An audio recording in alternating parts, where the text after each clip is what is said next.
प्यारे बच्चों नमस्कार। स्वागत है आप सभी का आपके अपने YouTube चैनल क्लास एजुकेशन में। आज हम लोग कक्षा 10वीं NCERT गणित 3.3 का प्रश्न क्रमांक 1 का 5वां नंबर प्रश्न को हल करेंगे। तो 5वां नंबर प्रश्न क्या हमारा और क्या हल करना हमें, आइए देखते हैं। हमें देखिए प्रश्न में कहा गया है निम्न रेखीय समीकरण युग्म को प्रतिस्थापन विधि से हल कीजिए।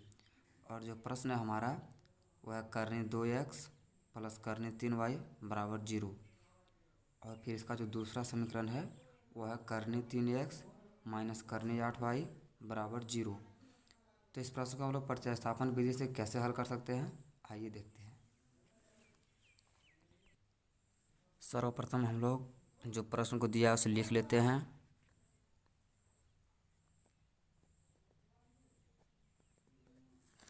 देखिए प्रश्न हमारे पास है करनी का 2x प्लस करनी का 3y बराबर 0। इसको मान लेंगे हम लोग समीकरण 1। इसको हमने समीकरण 1 मान लिया। अब देखिए दूसरा जो हमारे पास है वह करनी 3x माइनस करनी 8y बराबर 0।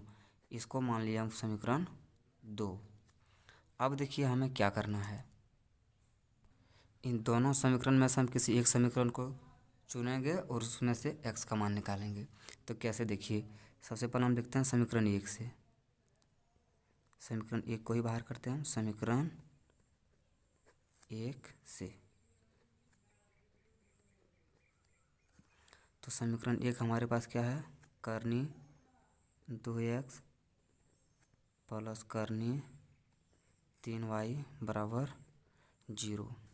अब क्या करना है, देखिए ये करनी 2x को करनी 2x आप रहने दीजिए। ये देखिए प्लस का करनी का 3y इसको बराबर के पार ले जाएंगे, यानी कि पक्षांतर करेंगे। तो ये हो जाएगा माइनस का करनी 3y। अब क्या करना है हमें, देखिए इस x को रहने दीजिए और ये माइनस करनी 3y है इसको भी आप जैसे है वैसे लिख दीजिए। अब यहाँ पर आपको गौर करना है कि ये जो दो रूट है ये गुना में है, लेकिन जब इसका पक्षांतर करेंगे तो क्या हो जाएगा, भागा में हो जाएगा। तो ये देखिए यहाँ जाएगा करनी 2। इसको मान लेंगे हम समीकरण 3। अब देखिए क्या करना है हमें कि ये जो x है इसका मान हम समीकरण 1 या 2 में रखेंगे। तो हम अपनी सुविधा के अनुसार रखेंगे। तो देखिए क्या करना है हमें, अब x का मान को हम समीकरण 2 में रख देते हैं। x का मान समीकरण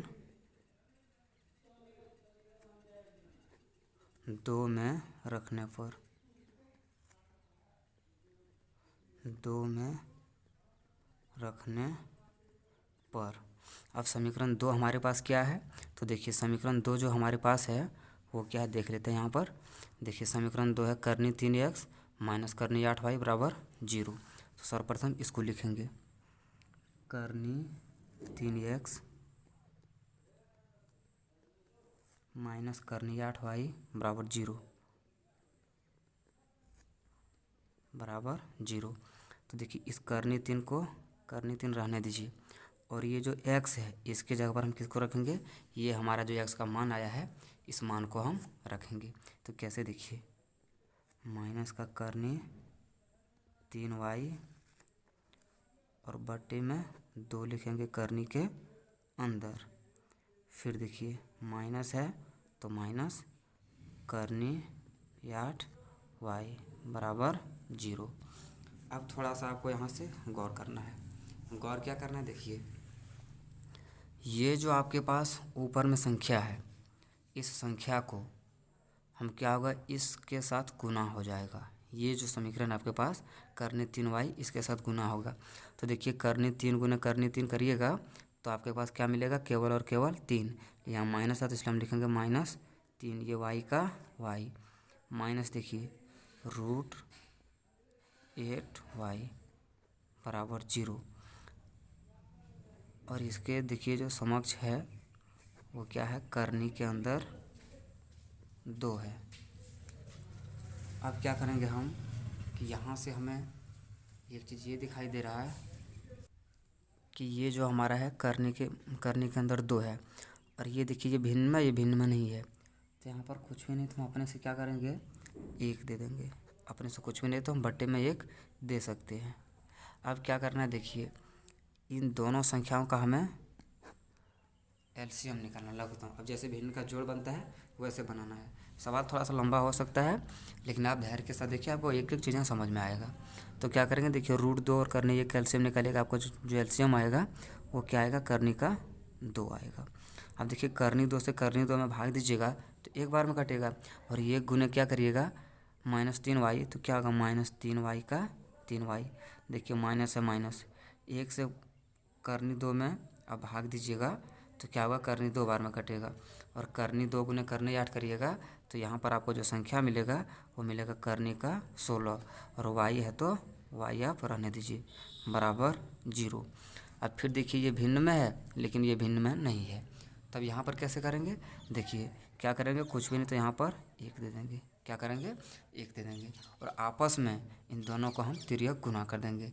कैसे, देखिए 1 से यदि आप गुना करिएगा इसके साथ तो क्या होगा -3y, लेकिन यहाँ पर देखिए करनी के अंदर 16y है, तो जब भी करनी के अंदर कोई संख्या होता है तो उसका हम वर्गमूल निकालते हैं। तो 16 का वर्गमूल आप जानते हैं कितना होता है, 4 होता है। तो यहाँ पर क्या लिख देंगे हम, करनी 16y के जगह पर 4y बराबर करनी 2 गुने 0 करिएगा तो आपको क्या मिलेगा 0, क्योंकि किसी भी संख्या में आप 0 से गुना करते संख्या आपको 0 ही प्राप्त होता है। अब देखिए -3y और -4y माइनस का 7y बराबर 0, इसलिए y बराबर 0 का 0, ये 7 है, इस पार आके गुना में, इस पार आके भागा में। तो देखिए ये माइनस का 7 है तो ये माइनस का ही रहेगा, लेकिन किसी भी संख्या में हर में हम माइनस नहीं रख सकते हैं, तो इसको क्या करेंगे, ऊपर में लिख देंगे। और अगर आप किसी भी संख्या से 0 में भाग देते हैं तो आपका जो भागफल आएगा वो क्या आएगा, 0 ही आएगा। यानी y का जो मान आ गया आपका वो क्या आ गया, 0 आ गया। y का जो मान आ गया आपका कितना आ गया, 0 आ गया। अब क्या करेंगे, हम y का इस मान को समीकरण 1 या 2 में किसी में रखेंगे तो हमें x का मान मिल जाएगा। तो देखिए अब y का मान हम अगले समीकरण में रखते हैं। अब देखिए y का मान हम समीकरण 3 में रख देंगे। y का मान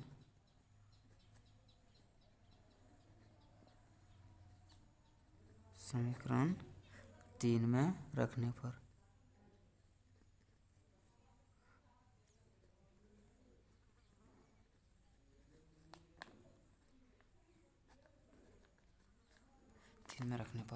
तो आइए देख लेते हैं समीकरण 3 हमारा क्या था। देखिए समीकरण 3 जो हमारा था वो था x बराबर माइनस करने 3y बटे √2। तो समीकरण 3 को पहले लिख लेते हैं हम, x बराबर माइनस करने 3y बटे का करने 2। अब देखिए क्या करना है आपको, x माइनस करने 3 और y के जगह पर क्या करेंगे हम 0 रख देंगे। कुछ भी नहीं तो यहाँ गुना का चिन्ह होता है, और y का जो मान आया हमारा कितना आया था, 0 आया था। अब बटे करने का 2। अब देखिए x बराबर करनी 3 गुने 0 करेगा। आप किसी भी संख्या में 0 से गुना करते हैं तो 0 ही होता है, तो यहाँ हो जाएगा 0 और बटे का √2। और ये भी आप जानते हैं कि किसी भी संख्या से आप 0 में भाग देते हैं तो क्या होता है, 0 ही होता है। तो यहाँ पर आप देखेंगे x का जो मान आया वो 0 आ गया और y का भी मान 0, तो आप यहाँ लिख सकते हैं अतः x बराबर 0 और y बराबर 0। यही हो जाएगा इस प्रश्न का आंसर। उम्मीद है आपको बहुत अच्छी तरह से चीज़ें समझ में आया होगा। समझ में आया हो तो चैनल को सब्सक्राइब करिए और अपने साथियों के साथ भी शेयर ज़रूर करिए ताकि वो भी इस चैनल के माध्यम से जुड़ सके।